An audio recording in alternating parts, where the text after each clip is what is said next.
Please give it up the amazing Michelle Holm.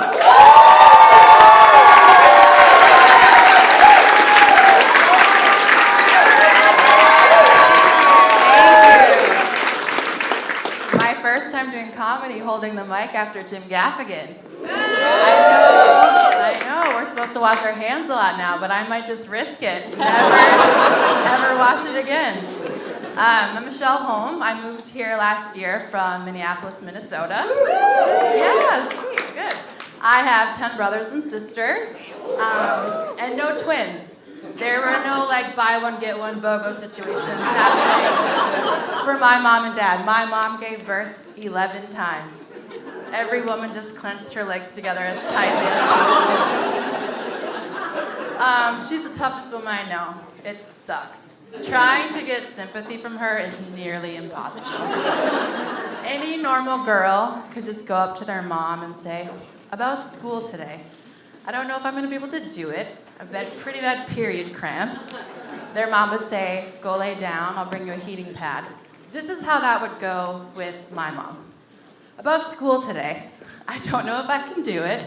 I have pretty bad period cramps. She would say, well, I've been pregnant for 40 years straight, so I've never had a period. I don't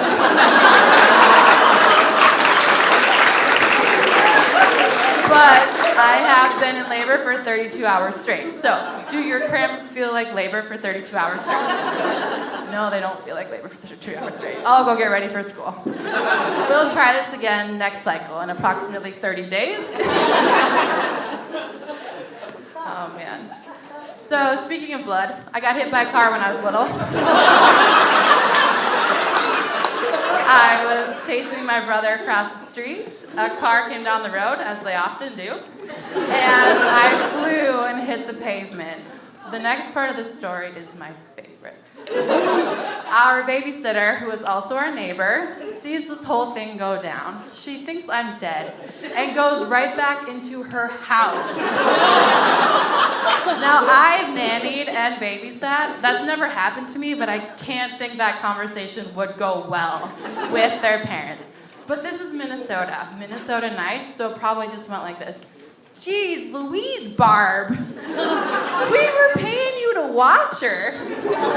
Barb's like, I was watching her. I watched her die. Besides, you have 10 other kids. Don't be greedy. So, naturally, you would think getting hit by a car sounds pretty scary. It was the one day I had my parents to myself. I ate popsicles in a hospital bed. It was the best day of my life. I spent the rest of my adolescence playing Frogger, but in reverse, where you try to get hit by the car. The neighbor's watching from her window like, she's doing it again. But I was always getting hurt as a kid because I had just older boys. There were 5 boys older than me in my family.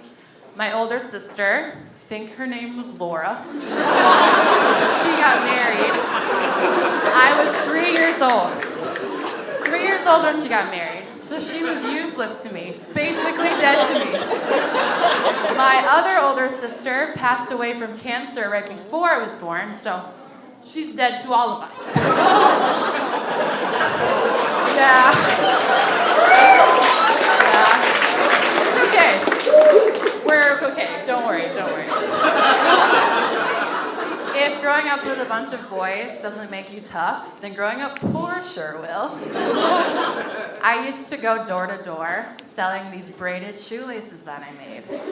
Neighbors would be like, are you trying to buy a new toy? Toy?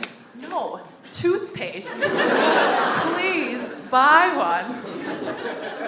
Now we've all moved out. The only one left at home is lucky number 11. And my dad decided to start making money. And that kid got everything I dreamed of when I was little. His own pair of underwear, lunch money, braces. Oh my gosh, I was getting headaches. My teeth were hurting. I had to get braces. Okay, I'm almost 30. Still working out a lisp I've had since I was a kid because we couldn't afford speech therapy. But I am really sorry about your headaches. And who decided to put the S in the word lisp, by the way? Really just throwing it out there. What I can't do. It's like me giving a lactose intolerant person a gallon of milk and saying, I want you to drink this and sit here for an hour and not poop your pants. They'll drink it. They might try, but we all know what's gonna happen. That stomach starts making those noises. It cannot be done. So it's weird even now, we're all grown up and moved out, and I still have to compete for attention from my parents and my siblings. I'll call home, a different sibling will call in at the same time. They just have to decide who they love more and would rather talk to. But the other day I'm talking to my mom and she's pestering me about when I'm gonna get married. I don't hear her over the sound of my eggs drying up and shriveling in my ovaries. So I decline to answer. She says, oh, I used to worry about getting married all the time when I was younger. She married my dad when she was 18 years old.